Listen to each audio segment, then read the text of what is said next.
العلماء والشهداء والصالحين وإلى جميع الأرواح المسلمين والمسلمات وإلى أرواح أبينا وأمنا. الفاتحة. أعوذ بالله من الشيطان الرجيم. بسم الله الرحمن الرحيم. الحمد لله رب العالمين الرحمن الرحيم مالك يوم الدين. إياك نعبد وإياك نستعين. اهدنا الصراط المستقيم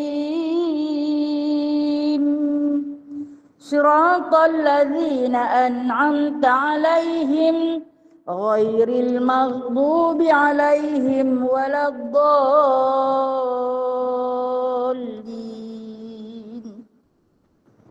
Amin. Bisa surah Kaf ayat 101 hingga 110. أعوذ بالله من الشيطان الرجيم.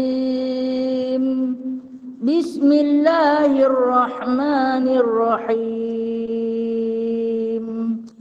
الذين كانت أعينهم في غطاء عن ذكري وكانوا لا يستطيعون سمعا أفحسب الذين كفروا أن يتخذوا عبادي من دون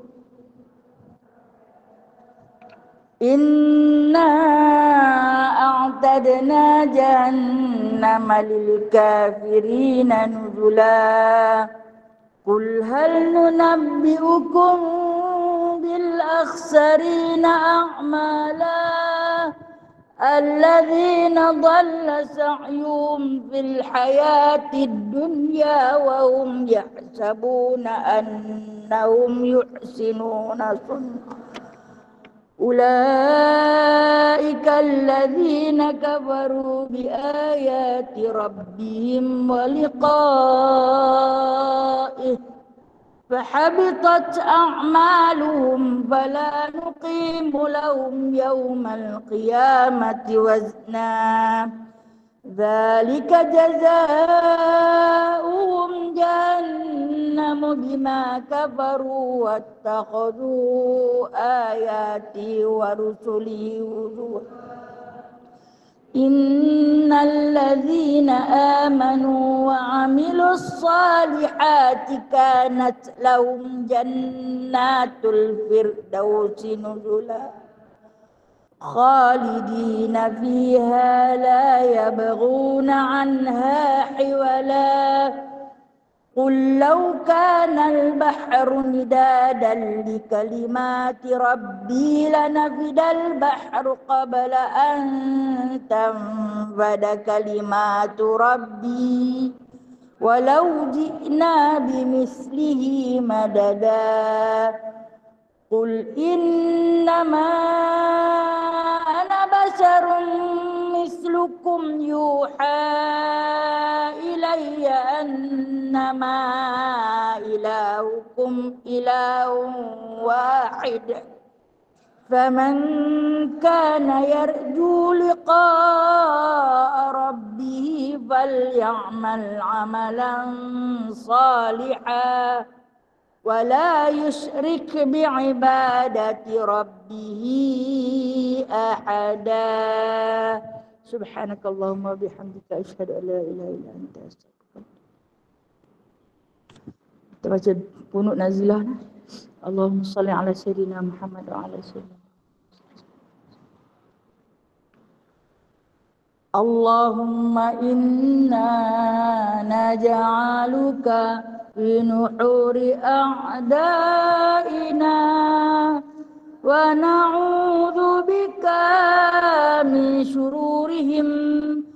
Allahumma baddid samlahum wa farriq jam'ahum wa sattit kalimatahum wa zalzil aqdamahum wa sallit alaihim kalban min kilabik ya qahar ya jabar ya muntaqim ya Allah ya Allah ya Allah.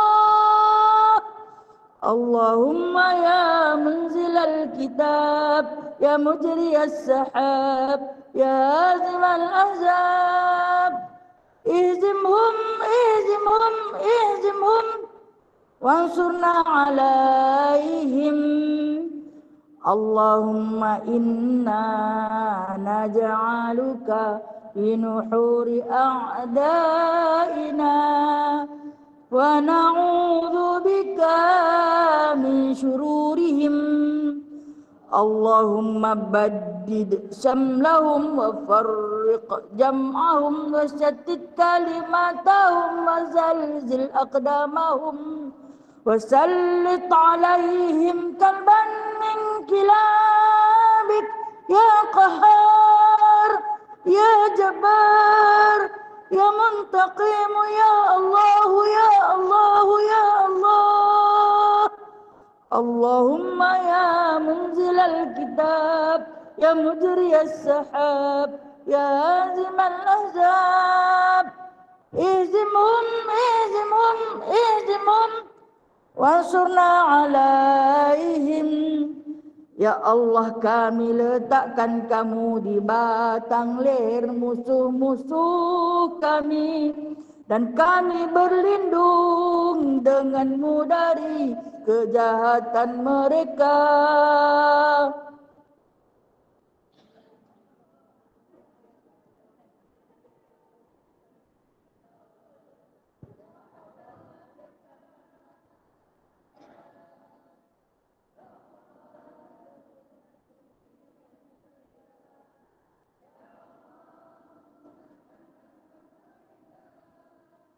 Cengkamkan anjing-anjingmu kepada mereka. Ya Allah yang maha memaksa, Ya Allah yang maha Ya Allah yang maha membalas, Ya Allah, Ya Allah, Ya Allah yang turunkan kitab, yang gerakkan awan, yang tewaskan tentera azab. Kalahkan mereka, kalahkan mereka, kalahkan mereka, dan kemenangan untuk kami. Wassallallahu ala sayyidina Muhammadin walhamdulillahi rabbil alamin. Amin, amin, amin, amin ya rabbal alamin. Sampaikanlah ya Allah, sampaikanlah ya Allah, sampaikanlah ya Allah. Istajib doa'ana ya Allah, istajib doa'ana ya Allah, istajib doa'ana ya Allah. Bismillahirrahmanirrahim. Rabbi shrah li sadri wa yassir li amri wahlul 'uqdatam min lisani yafqahu qawli. Allahumma shalli ala sayyidina Muhammad wa ala ali sayyidina Muhammad. Rabbi yassir wa la tu'assir, Rabbi tamim bi khair ya karim. Subhanaka la ilma lana illa ma 'allamtana innaka antal alimul hakim, innaka antas samiul alim, innaka antat tawwabur rahim. Amma ba'du fa ya ibadallah. Adapun selepas puji-puji tertentu bagi Allah, selawat dan salam ke atas junjungan besar Nabi Muhammad sallallahu alaihi wasallam. Seterusnya kita rafakkan setinggi puji dan syukur pada Allah Azza wa Jalla, Allahu Jalla Jalalah, atas kenikmatan Allah, limpahan rahmatnya yang telah pun dilimpahkan kepada kita, anugerah kesihatan yang tak pernah putus, janji yang tak pernah mungkir, nikmat yang tak pernah habis. Besar sungguh pemberian Allah pada kita. Dengan pemberian yang demikian, kita diberi peluang alhamdulillah pagi ini untuk kita sama-sama menyambung muzakarah kitab hadis penawar hati, yang mana kita akan sambung insya-Allah hadis yang ke-12. Hadis yang ke-12 di atas satu tajuk, hindari doa orang yang kena zalim. Kitab saya muka surat 38. Ada yang lain tak? Muka surat lain sama. Sama semua tak? Ada yang nak kitab lain ke? Tak ada tak? Alhamdulillah. Rasa sama kata dapat. Kita baca dulu nah. Kita raikan hadis dengan kita sama-sama membaca. Bismillahirrahmanirrahim. An Ibnu Abbas radhiyallahu anhuma anna Rasulullah sallallahu alaihi wasallam ba'atha Mu'adzan ila al-yamini faqala ittaqi da'watal mazlum fa innahu laisa bainaha wa bainallahi hijabun. Rawahu Tirmidzi wa qala hasanun sahih. Artinya daripada Ibnu Abbas radhiyallahu anhuma berkata bahwasanya ya Rasulullah sallallahu alaihi wasallam mengutus Muaz ke negeri Yaman untuk menjadi amir dan qadhi. Lalu beliau bersabda kepadanya, hindarilah doa orang yang kena zalim. Maka sesungguhnya tidak ada antara doanya itu dan antara Allah Subhanahu wa taala sebarang benda yang mendinding.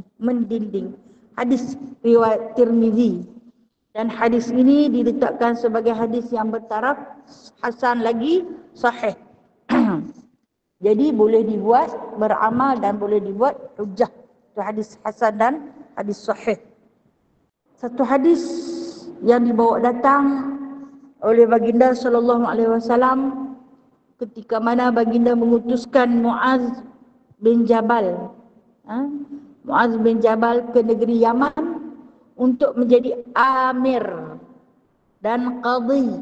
Amir dan qadhi, gubernur. Tulis itu, amir itu gubernur, qadhi ni hakim. Dua jawatan tu ada lagi. Amir dan qadhi. Amir tu gubernur, qadhi tu hakim. Lagi kita heran pula dia jadi apa amir dan qadhi. Zaman Rasulullah dulu qadhi dipanggil hakim. Zaman kita lah ni qadhi lain, hakim lain. Okey.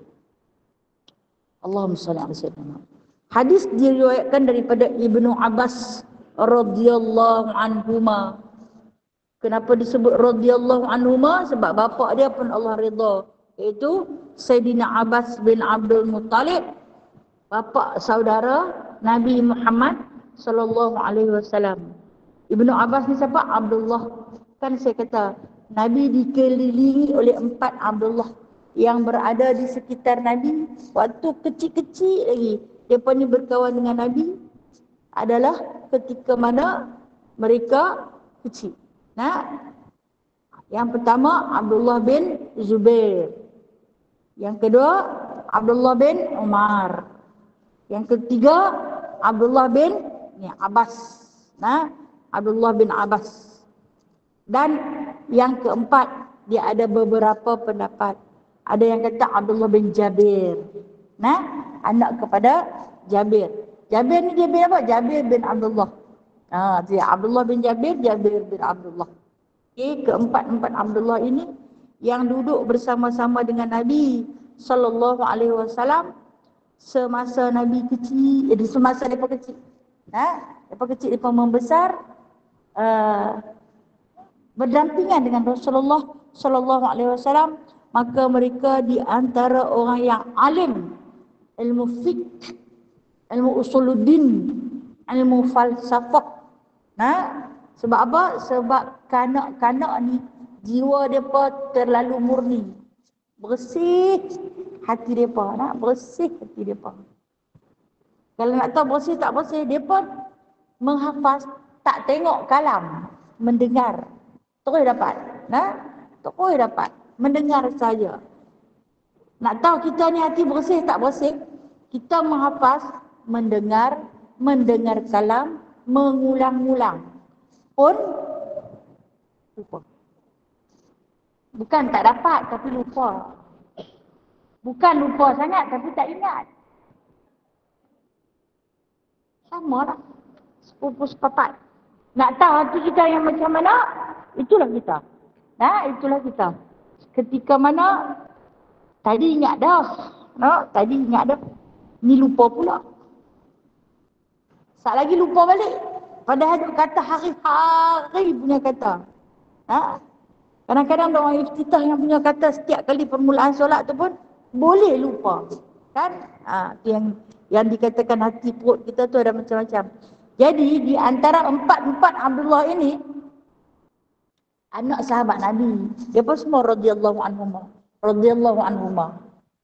Berbeza dengan sahabat lain, radhiyallahu anhu. Saja seorang.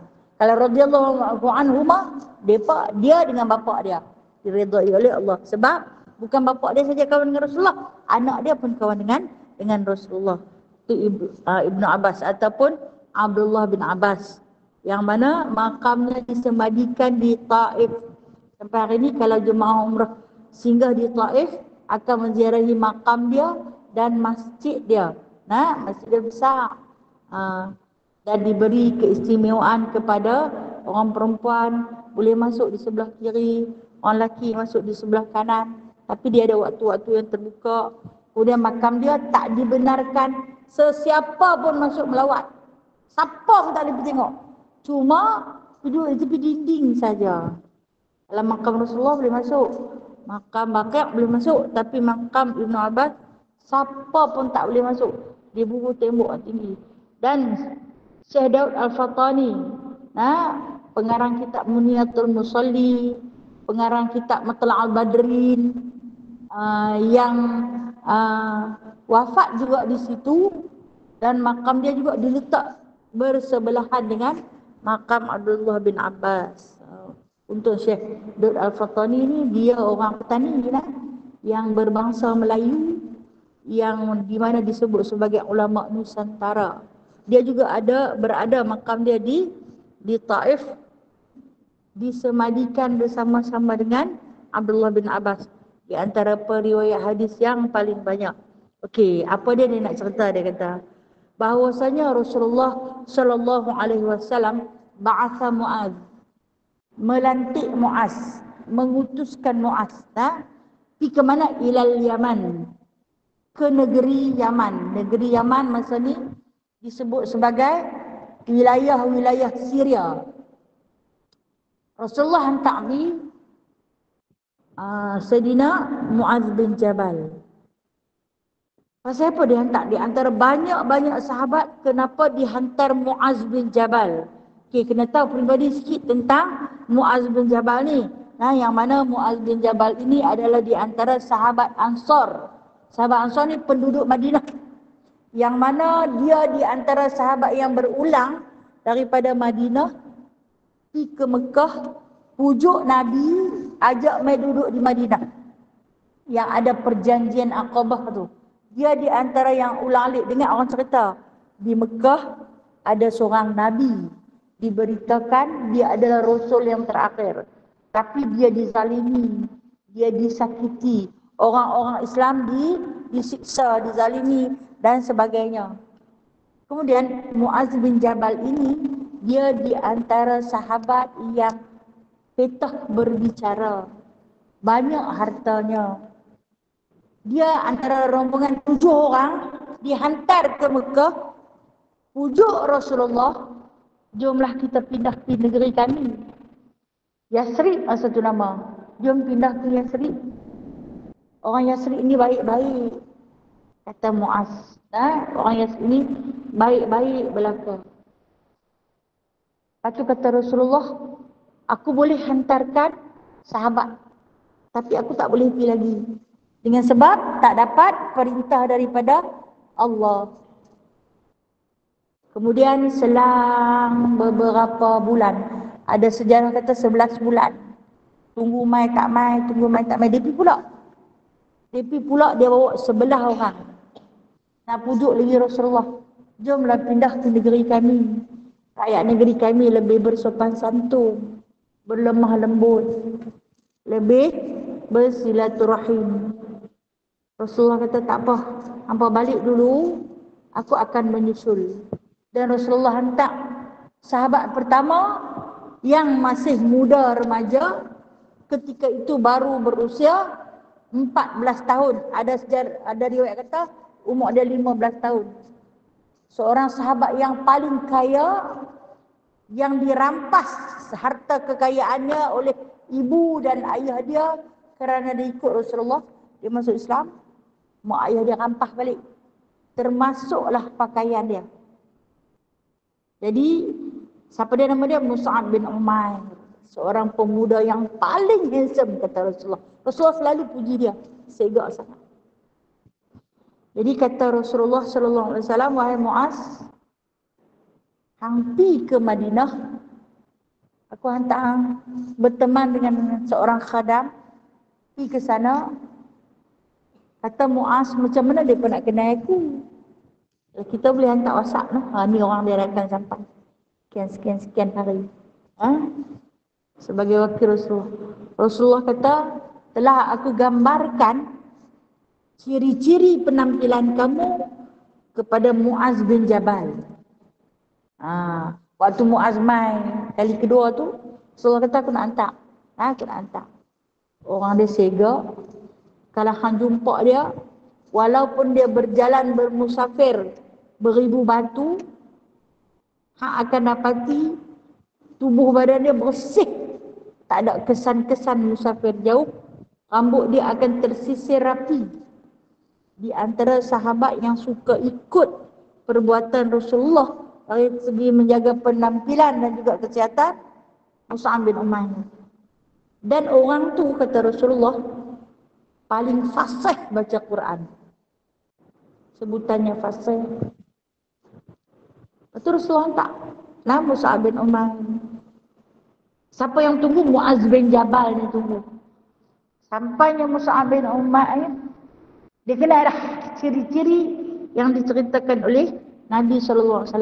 Dia sambut Mus'ab bin Umair dengan satu kalam, iaitu mengucap 2 kalimah syahadah. Sebab Rasulullah tak mungkin janji hantar main budak-buda. Kalau kita hantar main budak-budak. Padahal yang dihantar oleh Nabi SAW bukan budak.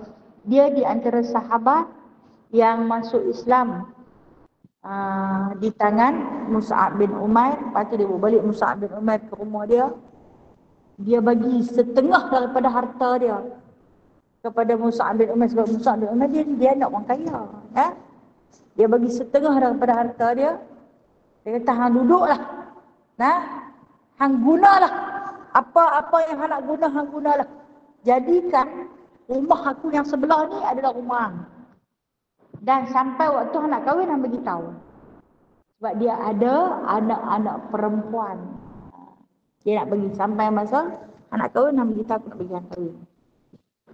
Dia jadi Mus'ab bin Umair lah yang hantar utusan kepada khadam yang ikut teman dia ni, balik beritahu kat Rasulullah, aku diberi penempatan yang istimewa, layanan istimewa, makan dan minum, dan aku diberi gaji, diberi upah untuk mengajar Al-Quran. Awal-awal orang nak terima hidayah, orang cari Al-Quran. Dan Muaz bin Jabal orang yang pertama menadah ilmu wahyu, yakni Al-Quran, kepada Mus'ab bin Umair. Itu di antara sikit kisah tentang Muaz bin Jabal. Kenapa dia dihantar oleh Rasulullah? Tengok waktu Rasulullah hantar dia ke bumi Yaman. Kenapa pergi ke Yaman? Yaman adalah satu wilayah yang dapat ditakluki oleh Nabi SAW. Masa ni Nabi dah mai ke Madinah, Islam dah berkembang. Tapi Yaman tak ada pemimpin yang adil. Yang ada banyak yang jahil-jahil. Ketua Yaman, ketua penduduk Yaman minta kepada Rasulullah seorang utusan untuk menjadi gubernur yang adil di bumi Yaman dan untuk menjadi qadhi yang adil di bumi Yaman. Minta kepada Nabi SAW. Nabi ini dalam pemilihan, Nabi pilih Muaz bin Jabal. Kerana Muaz seorang sahabat yang tak terpengaruh pada apa-apa harta, yang tak mudah terpengaruh dengan pujian, dan yang tak mudah terpengaruh dengan hasutan. Jadi dia pilihlah Muaz bin Jabal. Kenapa penduduk Yaman memerlukan qadhi dan juga hakim dan juga gubernur? Kerana ada munafik di dalam negeri Yaman. Biasalah mana-mana negeri, mana-mana kampung, mana-mana institusi akan ada makhluk-makhluk yang bersifat munafik, yang jenis tikam ke belakang ni. Depan manis mulut, belakang dia tikam kita. Ataupun dalam istilah musuh dalam selimut. Orang ni yang suka ampu kuat. Jadi dia meminta kepada Rasulullah agar diutuskan seorang yang boleh memegang dua jawatan ni. Menjadi amir dan juga menjadi qadhi. Rasulullah pilih Muaz bin Jabal. Kerana Rasulullah paling kenal sifat dia macam mana. Dalam tutur bicara dia, kata Rasulullah, di antara sahabat-sahabat aku yang ramai ni, Muaz bin Jabal orang yang paling pandai meletakkan hukum. Dia boleh beza mana yang betul, mana yang salah. Dia boleh beza mana yang lurus, mana yang munafik. Kelebihannya yang Allah bagi dekat Muaz bin Jabal. Negeri Yaman ni, dia terkenal dengan hasil bumi yang banyak. Dari segi buah-buahan, tanaman, gandumnya, kemudian permukaan buminya yang subur, menghasilkan penduduk yang ramai, tiada daya. Tapi hari ini dia di antara negeri Islam yang termiskin di dunia. Mungkin miskin dari segi harta, tapi jiwa mereka cukup kuat. Kalau kita tengok peperangan di Palestin, mereka lah negara pertama yang hantar bantuan. Negara pertama hantar bantuan ke Palestin. Dia hantar senjata yang paling canggih, dia boleh hantar. Walhal dia dilabelkan sebagai negara paling miskin. Miskin mungkin harta, tapi jiwa mereka hebat, kaya. Orang yang kaya jiwa. Baik, apa yang Rasulullah pesan kepada Muaz bin Jabal? Aku nak pesan dekat yang satu saja, wahai Muaz. Ittaqi da'watul mazlum. Ittaqi da'watul mazlum. Takutlah kamu kepada doa orang yang dizalimi. Fa innahu laisa bainaha wa bainallahi hijab. Kerana sesungguhnya doa orang yang dizalimi ni, kata Rasulullah sallallahu alaihi wasallam, tak ada hijab di antara dia dengan Allah. Tidak ada hijab. Allah Ta'ala akan terus terima. Cuma kata Allah Subhanahu wa Ta'ala, Abi izzati wa jalali, demi keagunganku dan demi kemuliaanku, la ansurannaka, aku akan tolong orang yang dizalimi itu, walau kana ba'da hin, sekalipun lambat. Demi kemuliaanku, ketika mana orang-orang yang dizalimi itu menadah tangan ataupun berbicara terus dengan Allah melalui lidah, ataupun lintasan dalam hati dia memohon kepada Allah bantuan atas kezaliman yang terima, maka kata Allah Ta'ala, Allah bersumpah, aku bersumpah demi kemuliaanku dan ketinggian dan kebesaranku, aku akan balas perbuatan tersebut. La'ansurannaka, walau kana ba'dahin, sekalipun lambat. Kita bila kita kena zalim, kita akan berdoa pada Allah. Bila Allah Ta'ala nak balas ni? Kita akan tanya, bila dia nak terima balasan? Aku dah berdoa dah. Ha? Cakap orang yang menzalimi dengan angkuh, tak jadi apa pun. Kata ada orang yang dizalimi tu tanpa hijab. Ni dia juga berdoa dekat aku buat sembahyang hajat, tak jadi apa pun. Allah dah bersumpah, aku akan tolong. Walau kana ba'dahin, walaupun lambat. Lambat. Macam hari ni kita saksikan saudara-saudara kita yang berada di Palestin kan, azab subuh. Sampai kadang-kadang tu rasa tak sanggup nak tengok lebih-lebih. Dia sampai membawa kepada kemurungan, susah hati, sedih. Kesian sangat-sangat tengok. Di antara yang paling kesian tu budak-budak tu, kanak-kanak, subhanallah.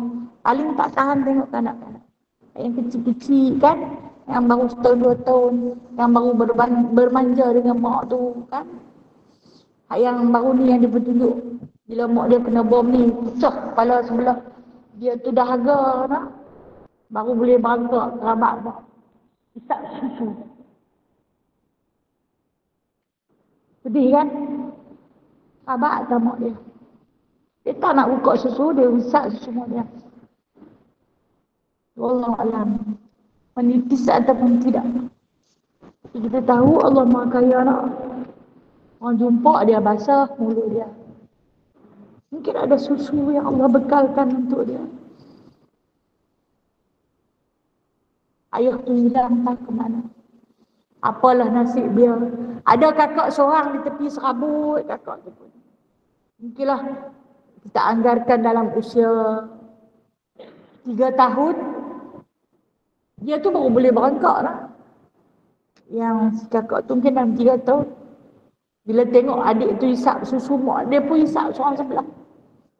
Rasa tak sanggup, rasa remuk hati. Dia pun tak berdoa ke?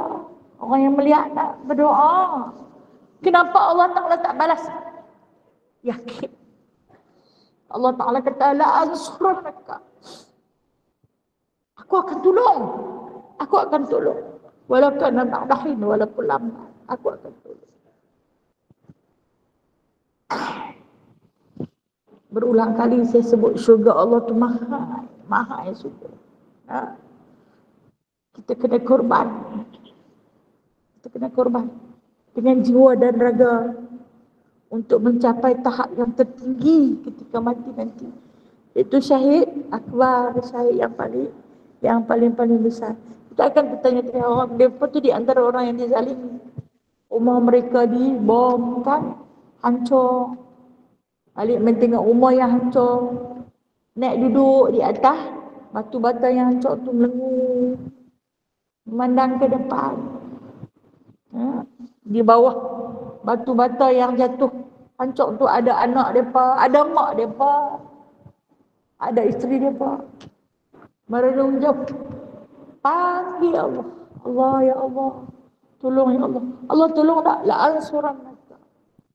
Allah akan tolong. Walau kena lain, kita kena pegang kata-kata ni. Sebab tu kita jangan putus doa. Jangan putus doa. Kalau kita makan kenyang hari ni, kita ingat kanak-kanak tak kenyang, ya Allah. Kita sedang kelaparan. Kita mewah bermain air, kita ingat budak-budak tu tak ada air nak minum. Bahkan air liok pun tak ada. Pelan kering. Debu yang masuk lebih banyak berbanding dengan air. Kita akan muhasabah, lebih bersyukur dengan apa yang Allah beri pada kita. Itu orang yang dizalimi. Percaya dan yakin. Bila kita panggil Allah, Allah itu sami'. Allah itu maha mendengar.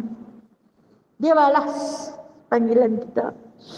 Dia balas seruan kita. Cuma dia kata, nanti aku bagi. Di sisi Allah, 1 tahun ibarat 1 minit. Kita terus bermunajat, jangan pernah putus. Kirimlah apa yang termampu. Macam kemarin waktu saya berkuliah di Masjid Umar Al-Khattab, dia kutip satu kutipan. Kak Syam boleh jadi wakil kot hari ni untuk kutipan kirim baju sejuk. Nah, dia post dah negatif 4 punya sejuk. Nah, ada seorang budak tu dia habaq kata mak dia mati sebab terlampau sejuk. Terlampau sejuk. Sejuk sangat-sangat. Jadi sahabat kita mengirimkan, alhamdulillah ada 800 helai baju panas untuk dikirimkan. Tapi biasalah pengiriman ni memerlukan banyak duit. Di post sajalah saya cakap secara ringkas perlukan 18,000. Jadi kemarin dibuat kutipan lagi untuk nak post masuk baju panas ni kepada sahabat-sahabat, saudara-saudara kita yang dizalimi. Jadi kalau siapa-siapa yang nak bagi hari ni, saya ingat boleh bagi kat Kak Syam kot. Kemudian bagi dekat Kak Syam. Kak Syam boleh tolong kumpul dan kita akan salurkan kepada Cikgu Azizah untuk buat tambahan. Nak beli baju mungkin tak beli dah. Tapi mungkin dengan asbab duit kita RM2 tu menjadi penambah daripada harga pos yang akan dikirimkan ke bumi Gaza, insya-Allah taala. Jadi atau menjadi depa buat nak beli minyak ke pengangkutan untuk ke sana. Tak apalah, mau apa kupang pun seikhlas hati hulurkan bantuan insya-Allah taala. Sampaikan itu saudara kita, saudara kita yang dizalimi. Baik, kita kembali kepada hadis tentang peringatan Nabi sallallahu alaihi wasallam kepada Muaz bin Jabal. Kata Nabi sallallahu alaihi wasallam, hang kena takut. Ittaqi ni maksud hang kena takut sungguh-sungguh. Hang kena jaga sungguh-sungguh. Ketika mana kamu menghukum, dah jadi hakim ni, pasti akan menghukum. Dan hukuman kamu itu berat sebelah. Bila berlakunya hukuman berat sebelah, maka zalim. Yang betul kita kata salah, yang salah kita perbetulkan, maka itu zalim. Kata Rasulullah sallallahu alaihi wasallam, yang ni yang kena jaga. Kerana orang yang dizalimi ni dia ada 3 hak. 3 hak dalam diri dia. Dalam Al-Quran sebut 3 hak untuk orang yang dizalimi. Pertama, kata Rasulullah kepada Muaz bin Jabal, kalau hang dizalimi, jangan mendoakan kemusnahan orang yang menzalimi. Kalau orang buat yang hang jangan doakan kebinasaan dia. Sebab apa? Sebab Rasulullah itu berjiwa pemaaf. Kalau kita tengok sejarah baginda sallallahu alaihi wasallam semasa pergi ke Taif, kan Nabi disakiti, Nabi dipukul, Nabi dibaling dengan batu sampai luka parah. Luka parah. Dalam kasut Nabi itu masuk darah penuh. Sampai ketika mana Nabi berjalan, Zaid bin Harithah yang teman Nabi itu dengar bunyi. Macam kita kasut bila ada ayat berbunyi, bunyi darah Nabi itu sampai bertakung dalam kasut. Nabi pergi berehat. Nabi pergi berehat di satu taman milik Utbah bin Rabi'. Utbah bin Rabi' lah yang suruh budak-budak buat dia tu. Nabi tak tahu yang tu kebun dia. Nabi berehat bukan dalam kebun pun. Bersandar di pohon taman sambil membersihkan luka. Zaid bin Harithah koyak jubah dia, balut luka Nabi, koyak ridak dia, balut luka Nabi.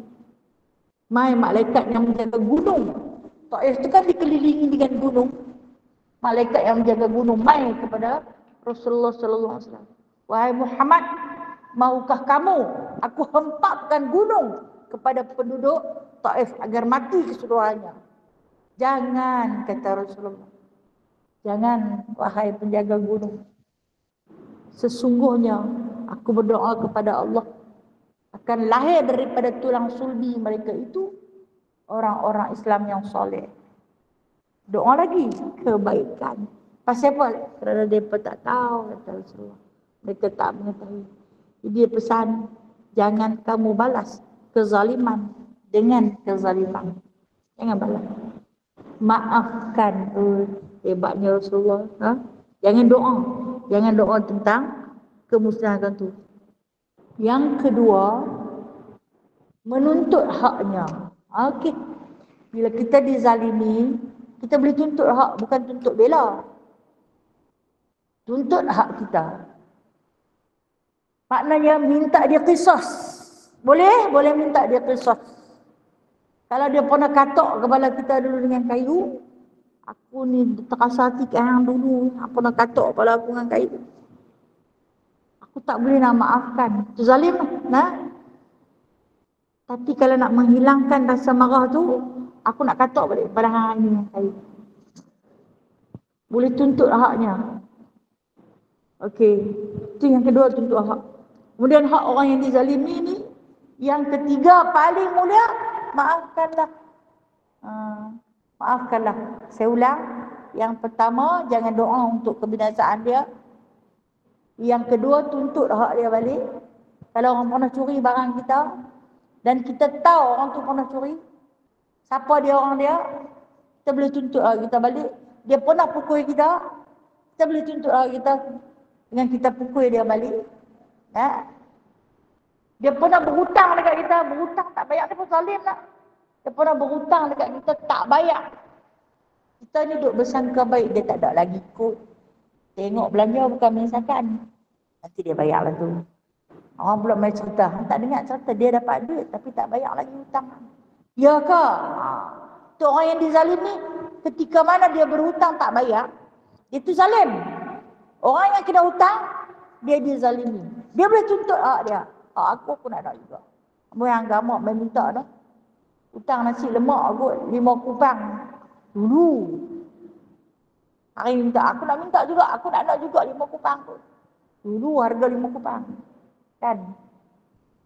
Awal-awal dulu saya ingat waktu saya sekolah dulu 2 kupang je tak? Lepas tu nak 3 kupang. Itu 5 kupang. Hari ni, RM1 lebih. Ada yang besar tu kata-kata kat saya ni, 2 kali bubur habis. Tak? Kalau hari ni dia minta, dia kata, aku nak kira harga pasaran. 30 tahun yang lalu harga 5 kupang. Hari ni dia dah jadi RM1 5 kupang. Aku nak harga pasaran. Masa ni dia tuntut hak dia, kita kena bagi. Kalau dia kira harga bunga lagi sekan. Tak? Kemudian yang ketiga kata Rasulullah, maafkanlah. Yang ni hak susah. Paling susah nak maafkan. Sebab dosa kita dengan Allah, Allah Maha Pemaaf. Tapi dosa kita dengan orang yang kita pernah zalimi dia, yang ni Allah Ta'ala kata aku tak maaf. Aku takkan maaf. Okay, saya nak buat satu cerita. Kisah tentang seorang wali Allah. Kisah tentang wali Allah. Dia macam ni. Dia ada anak, dia ada isteri. Anak dia 7. Dia ni nelayan. Dia nelayan. Nelayan ni, kita tahu nasib nelayan kalau hari ayak elok, cuaca tak hujan, dapatlah dia. Pergi ke laut. Lama hujan masa tu. Ribut. Dia tak boleh nak hadir ke laut. Dia duduk dalam satu negeri yang mana negeri itu kebanyakan nelayan. Kebanyakan nelayan. Di atas satu pemerintah raja yang zalim. Sampailah satu masa anak ni sampai teriak, anak-anak teriak. Gaduhlah kak. Isteri dia ni kata dekat dia, tak boleh turun ke laut lagi kah? Tak boleh turun ke laut lagi kah? Dapat ikan pun jadilah. Bagi anak-anak makan. Kita kesian, tak ada apalah kita nak makan. Dia ikhtiar kepada Allah. Mohon Allah Ta'ala bukakan jalan. Pagi tu hujan ribut petiak. Dia keluar daripada rumah dia menuju ke laut. Allah Ar-Rahman, Allah Ar-Rahim. Dengan pengasih dan penyayangnya, cerah lagi. Dia pun ke laut lagi. Tak dan jauh, jarak tak berapa nak lama, dapat seekor ikan besar. Dapat seekor ikan besar. Yang tergambar dalam pemikiran dia, bolehlah anak-anak yang duduk menangis di rumah ni makan. Senanglah hati isteri dia. Kemudian bila dia pusing perahu kecil dia dapat lagi 2 ikan, tapi kecil sikit, kecil-kecil 2 ekor. Dia ada 3 lah. Dan orang soleh ni dia takkan cari lagi. Kalau kita akan cari lagi. Dia balik. Kerana hak dengan Allah dah sampai waktu zuhur. Dia pun balik. Sambil dia bawa ikan tu, seronoklah. Bolehlah anak-anak aku makan. Tergambar wajah anak-anak dia. Kemudian dalam perjalanan balik tu, jumpa dengan raja yang buat rondaan dalam negeri. Raja ni dia Zalim. Dia tengok apa-apa yang hamba rakyat dia ada, yang dia berkenan dia akan ambil. Isteri siapa pun dia akan ambil yang dia berkenan. Jadi jumpa lah orang, dia ni wali Allah, tahap wali, punya tawakal ni. Lepas tu tengok-tengok di tangan dia ada 3 ekor ikan. Seekor besar, 2 ekor lagi kecil. Kemudian bila tengok, dekat hang ada apa? Tanya raja tu. Kita ada ikan. Boleh bagi dekat dia? Boleh, dia kata. Dia nak bagi yang kecil tu 2 ekor. Yang besar tu dia nak bawa balik dekat anak-anak dia. Lepas tu raja kata, ambil 3-3 tu sekali. Kita tolonglah, dia kata. Tolonglah tuanku. Saya ada anak 7 orang. Menangis kelaparan waktu saya pulang tadi. Saya pujuk isteri. Bagi tahu ke anak, nanti saya balik saya bawa makanan. Anak sedang mengharap. Raja tu kata, siapa lagi kuasa? Hang kah berkuasa atas ikan tu atau aku yang berkuasa? Dia jawab, Allah yang berkuasa. Baik, kalau hang kata Allah berkuasa, bagi 3-3 tu kat aku. Dia mau 3-3 tu sekali. Kalau tidak ambil yang besar tu, hang tinggal lah yang kecil 2 tu. Tidak pun hang bagi dia nak ambil hang yang kecil 2, duk ingat kat anak di rumah. Ambil 3-3 tu sekali. Jadi tak ada apalah dekat dia. Tak ada apa-apa dekat dia. Penat raja nak balik pergi ke rumah. Tengok isteri dia duk uji tepung. Dia tanya isteri dia, balik dia sambil menangis lah. Dia tanya isteri dia, mana dapat tepung? Dia kata, tadi ada orang main hantar. Dia pun kata, abang lah yang beli. Ni bahasa saya nak. Abang lah yang beli tepung tu selepas tukar ikan tu tadi. Tak balik lagi, mungkin cuci perahu, hantar main tepung dengan seekor kambing. Yang hilang 3 ekor ikan, yang dibalas tepung dan kambing. Masya Allah. Siapa kaya? Allah. Kalau susah mintalah ke Allah. Lepas tu dia kata, ini pemberian Allah, bukan dia punya. Dia pun tak beritahu dekat isteri dia apa. Cuma tadi dia terlepas cakap. Waktu orang kampah dia punya ikan tu, dia kata kepada Allah, ya Allah, orang ini tunjukkan kuasanya padaku. Kau tunjukkanlah kekuasaanmu. Dia suruh Allah tunjuk. Dengan pemurahnya Allah hantar tu. Orang lain yang bagi. Seorang merampas, seorang lagi memberi. Dengan susah hati. Jika rezeki kita ada, akan hadirlah. Walaupun dia duduk pada langit yang ke-7, dia turun main. Kalau dia duduk di dalam perut bumi yang paling bawah, dia keluar main. Sebab jangan bimbang tentang rezeki. Dan kemudian, raja yang punya nak makan, teruja nak makan. Macam kita nak makan ikan baru.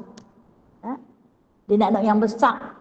Dia kata yang ni pasti ada telur dalam dia. Biar aku siang miri tak yang pembesiang, terkena telur tu pecah. Ni kata, kamu membuat tipu daya, Allah juga membuat tipu daya. Wa makaru wa makarullah. Wallahu khairul makirin. Allah itu sebaik-baik pembuat tipu daya. Waktu dia bersiang tu kena duri. Tertusuk di ibu jari dia. Dalam. Dia pun tarik. Darah merambu-rambu, tak mau berhenti. Sikit dia kena duri. Tak mau berhenti darah. Dia pun tinggal ikan. Hingga ikan tu suruh lah kadam-kadam dia sambung mak dia. Panggil tabib.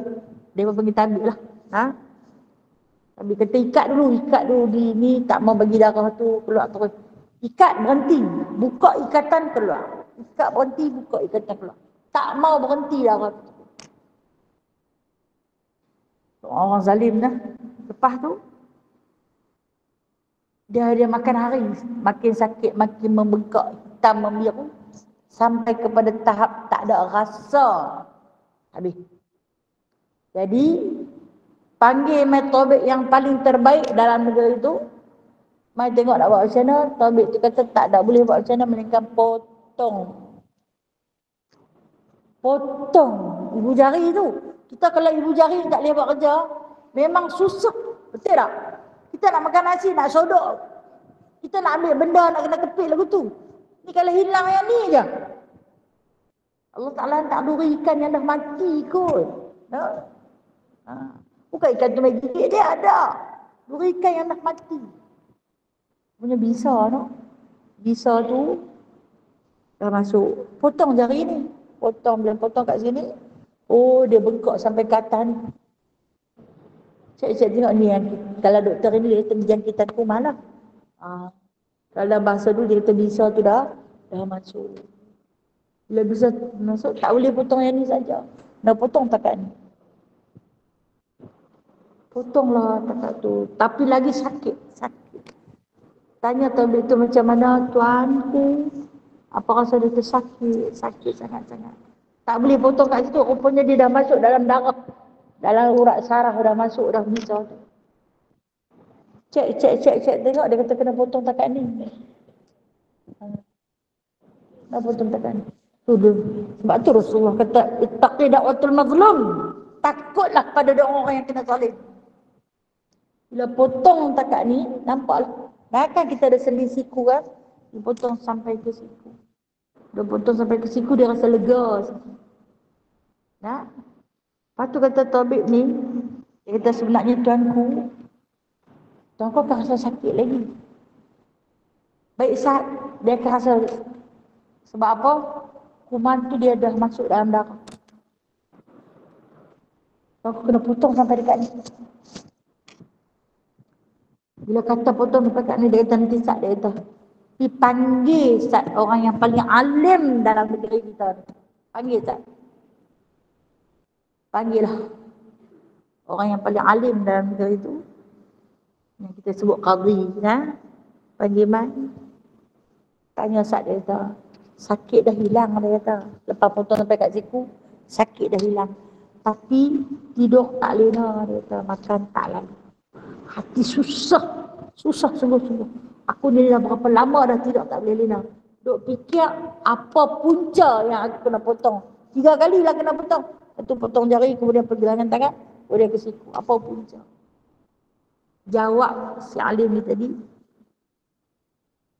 tuanku mungkin pernah menzalimi seseorang. Memang dia raja yang zalim. Tapi dia kata dalam ramai-ramai itu ada seorang wali Allah yang pernah dizalimi. Sebab apa? Sebab isteri kepada wali Allah yang dirabuk ikan tu, dia ceritalah dekat orang. Raja ni ambil kami punya ikan.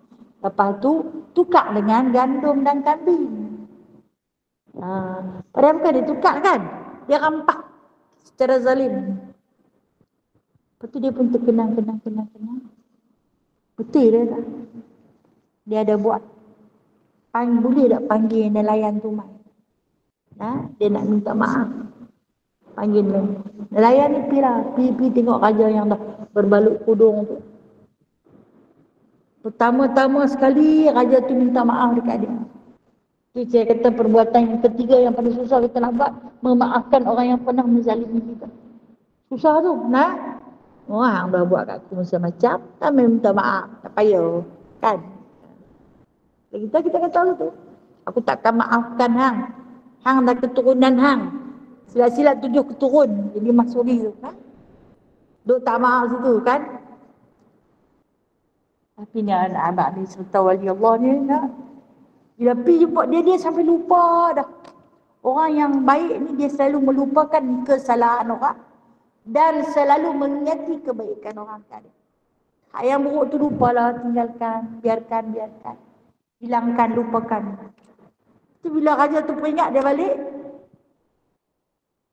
dia dah lupa dah. Dia kata tak payah maaf. Dia dah maafkan lama dah. Raja tu kata, aku yang tak minta maaf. Hang dah memaafkan. Okey, yang ni cerita. Kita boleh buat kiasan daripada orang yang berhutang. Kita tunggu bayar, tak bayar. Tak apalah, aku halal lah kalau dia tak bayar. Okey, yang tukang, yang kena hutang ni, dia kata dia halal. Tapi yang tukang berhutang, selagi dia tak minta halal, dia tak lepas. Kawan tu dizalimi. Orang ambil dia orang tak mau bayar. Tak apa, aku dah halal dah. Walaupun kawan tu dah halal, hang yang tukang buat salah, hang kena pergi minta maaf. Dan kemudian, apa berlaku daripada cerita ni? Lepas dia mohon kepada si nelayan tu tadi, minta maaf. Nelayan tu kata, aku dah maafkan lama dah. Dia kata. Aku tak tahu, dia kata. Sampai hang dipotong macam ni, kalau aku tahu, dia kata. Aku nanti mai jumpa. Tapi dia tak tahu. Raja ni tanya, hang minta doa apa kat Allah? Hang minta doa apa? Aku sampai binasa macam ni. Dia kata dia tak minta pun Allah Ta'ala binasakan raja tu. Dia kata waktu ikan dia dirampas, dia bawa pergi tu, dia kata sambil dia tengok, dia kata, ya Allah, raja ni tunjuk kuasa ke atasku. Maka kau tunjukkanlah kekuasaanmu. Sikit saja doa dia minta. Bukanlah banyak mana. Tapi itu yang dikatakan. Fa innahu laisa bainahu wa bainallah hijabun. Sesungguhnya doa orang yang kena zalim, di antara dia dan Allah itu tak ada hijab. Tak ada sempadan, tak ada dinding sampai terus. Walau lambat. Walau lambat. Itu punya jahat buat macam-macam. Tapi kita tengok dia tak kena apa pun. Itu istidraj. Tunggu. Aku nanti hantar. Kan? Kalau okey, kita tengok. Satu lagi. Kisah Nabi Allah Yunus alaihi salam. Waktu dia ditelan dalam perut ikan nun, kita panggil kan. Ikan nun ni orang Melayu panggil. Dia ikan paus dah. Dia duduk dalam kegelapan di dalam perut ikan tu. Di antara munajat dia, yang ni Allah Ta'ala rakamkan kisah ini dalam Al-Quran. Dalam Al-Quran Allah Ta'ala sebut, waktu mana dia bermunajat kepada Allah Subhanahu Wa Ta'ala dengan doa yang masyhur, La ilaha illa anta subhanaka inni kuntu minadh dhalimin. Dia disebut macam tu, La ilaha illa anta, tidak ada Tuhan melainkan engkau. Subhanaka inni kuntu minadh dhalimin. Maha suci engkau ya Allah. Kuntu, aku ni orang yang zalim. Kenapa? Menzalimi diri sendiri kerana meninggalkan seruan. Dia kan dilantik jadi Nabi. Diutuskan pada satu kaum yang punya tak mendengar cakap. Punya jahat. Sampai seorang pun tak ikut dia. 400 tahun berdakwah, seorang pun tak ikut dia. Alas dia putus asa, tinggal. Dia pergi nak jadi apa pun jadilah ke hampa. Allah Ta'ala marah. Tu Allah Ta'ala hantar ikan. Telan dia. Bila dia dalam perut ikan tu, dia taklah kesalahan dia meninggalkan kaum. Lepas tu dia minta ampun pada Allah. Dengan lafaz, tidak ada Tuhan melainkan engkau ya Allah. Maha suci engkau, akulah yang zalim. Aku yang zalim. Allah Ta'ala jawab. Allah Ta'ala jawab. Fastajabnahu. Kami mustajab, terima doa dia. Lalu kata Allah Subhanahu Wa Ta'ala, wa najainahu minal gham. Kami pun lepaskanlah dia daripada kegelapan dalam perut ikan. Okey. Ini di antara doa orang yang buat zalim. Kita ni zalim lah. Kita zalim pada diri sendiri ketika mana kita buat dosa. Kita zalim pada diri kita sendiri ketika mana kita fitnah orang. Kita menzalimi diri kita sendiri waktu kita mengata dekat orang. Itu zalim yang kita buat. Sebab azab akan Allah Ta'ala hantar kepada kita. Okey, satu lagi tentang zalim.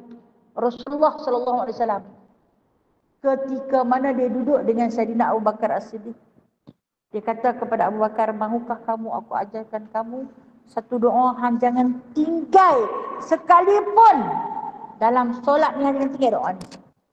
Abu Bakar tanya, "Mau?" Dia kata, "Aku mau." Dan bacalah dia di akhir solat. Makna dia sama ada sebelum bagi salam ataupun pada sujud yang akhir, doa tentang zalim. Rasulullah ajak kepada Abu Bakar As-Siddiq, "Allahumma inni zalamtu nafsi zulman katsira." Ya Allah, ya Tuhanku, sesungguhnya aku ni zalim. Kita kena mengaku ke Allah lah. Zalamtu katsira, zalimnya amat-amat sangat. Faghfirli, maka oleh itu ampunkanlah dosaku. Innahu maghfiratan min 'indik, kerana sesungguhnya pengampunan itu ada pada Engkau ya Allah. Warhamni, dan rahmati adalah aku. Innaka antal ghafurur rahim, sesungguhnya Engkau Maha Pengampun lagi Maha Pengasihani. Jadi Rasulullah kata, bawalah doa ni setiap kali akhir solat. Mana di akhir solat? Sebelum bagi salam dalam tahiyat akhir ataupun dalam sujud yang akhir. Bawa doa ni. Di antara azimat yang Rasulullah bagi, nak bagi kita keluar daripada menzalimi siapa-siapa. Nak bagi kita keluar daripada sikap zalim kita.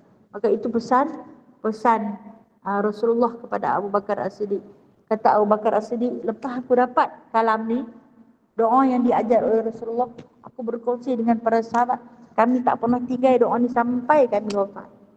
Tak pernah tinggal doa ni. Itu sahabat yang memang dijamin syurga. Ni kita yang tak ada apa-apa ni, hafal pun tak. Ada surat lekat dia di dinding, tidak boleh dalam kitab. Buka-buka kitab esok jumpa orang yang ni dulu dia pakai bagi foto state seorang satu tapi tak beramal. Nak beramal macam mana? Tak boleh menggapai. Tambah sujud akhir. Kalau sujud akhir nak tengok surat tu tang mana? Tidak. Kan nak kangkung buka pula baca kan? Apa jadi? Kitab tu lah yang baca. Alim lah kitab tu. Saya pernah bagi dah. Doa ni lah. Kita dah putus stik sampai 500 keping bagi. Ada yang beramal dah. InsyaAllah. Baca lagi sekali ya. Allahumma inni zalamtu nafsi zulman katsira faghfirli innahu maghfiratan min 'indik warhamni fa innaka anta arhamur rahimin. Pun boleh. Satu lagi doa. Okey, ikut saya nak. Allahumma inni zalamtu nafsi zulman katsira faghfirli innahu maghfiratan min 'indik warhamni innaka antal ghafurur rahim. Sekali lagi nak. Kan nak buat pula. Foto state pula dah. Okay, sebenarnya saya punya kuliah ni setiap kali saya berkuliah ada rakaman. Ada sahabat kita yang rakam dia nanti share. Nanti share lah ni tak payah nak copy paste teruk dah. Okay, saya ajak sekali lagi nah. Bismillahirrahmanirrahim. Baca pada sujud akhir ataupun pada tahiyat akhir. Allahumma inni zalamtu nafsi zulman katsira faghfirli innahu maghfiratan min 'indik warhamni innaka antal ghafurur rahim.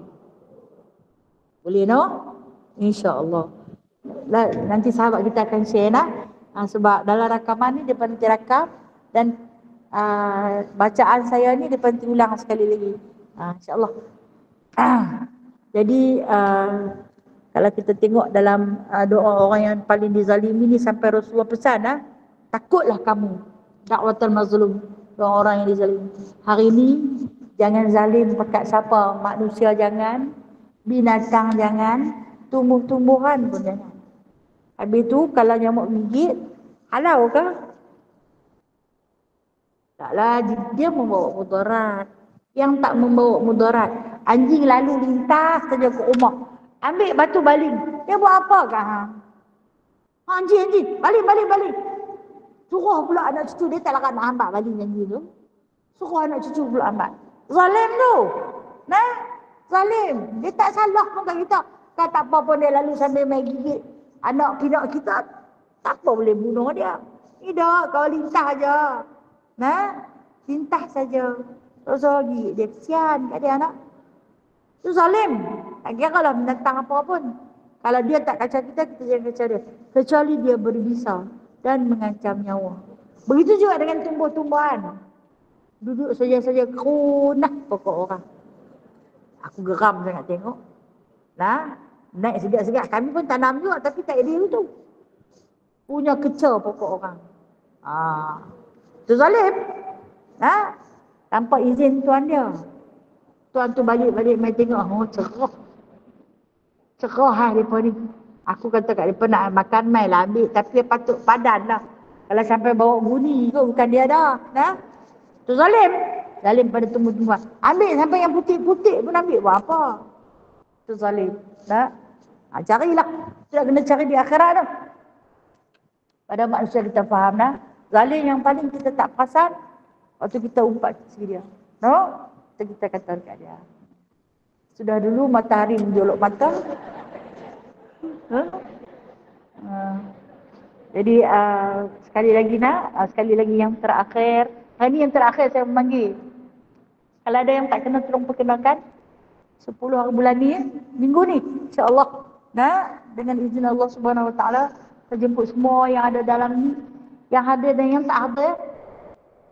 Pasangan suami isteri, anak pinak, anak menantu, jemput sama-sama menghadiri Walimatul Urus anak perempuan saya pada 10 Disember Ahad, bertempat di Dewan Masjid Makbul Teluk Kumar, daripada jam 11.30 pagi hingga jam 5 petang. InsyaAllah ta'ala. Doakan kerahmatan dan keberkatan dalam majlis tersebut. Hadirlah. Kalau kata anak balik kampung minggu tu nak bawa anak, ya silakan. Sebab saya jemput seisi keluarga. Dah, kami tak pernah pergi ngaji lama dah. Itu. Abang kat dia. Dia panggil semua nak. Tolong sampaikan salam saya kepada semua dan maafkan saya kerana saya tak terdaya nak pergi dari rumah ke rumah. Memang saya tak terdaya untuk diri sendiri pun kadang-kadang saya lupa berkhidmat sebab terlampau serabut dan kelam kabut. Jadi tolong sampaikan pada sahabat-sahabat. Dia kata kami lama dah tak pergi ngaji, dulu. Baik, dulu pun mainlah. Okey. Mudah-mudahan Allah Ta'ala merahmati kita, hidup dan mati kita dalam beriman, dan Allah Ta'ala memelihara saudara-saudara kita yang berada di bumi Palestin dan Gaza khasnya, insya-Allah Ta'ala. Kita buka soalan pagi ni lah. A'udzubillahi minasyaitonirrajim. Bismillahirrahmanirrahim. Alhamdulillahirabbil alamin hamdan katsira hamdan yuwafi ni'amahu wa yukafi'u mazidah. Ya Rabbana lakal hamdu kama yanbaghi li jalali wajhikal karim wa 'azimi sultanik. Ya musabbibal asbab, ya fatihal abwab, ya sami'al aswat, ya qadhiyal hajat, ya mujibad da'awat, ij'alna minan najihin.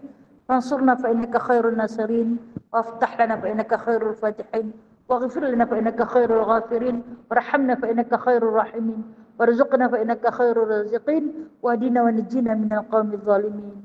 Allahumma a'inna ala ghamaratil maut wa sakaratil maut. Allahumma a'inna ala ghamaratil maut wa sakaratil maut. Allahumma a'inna ala ghamaratil maut wa sakaratil maut. Wa sallallahu ala sayyidina Muhammadin walhamdulillahi rabbil alamin. Taqabbalallahu minkum.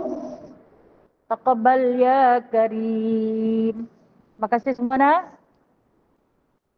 Assalamualaikum warahmatullahi wabarakatuh. Sallu ala Nabi sallallahu alaihi wasallam. Terima kasih semua. Terima kasih Ustazah.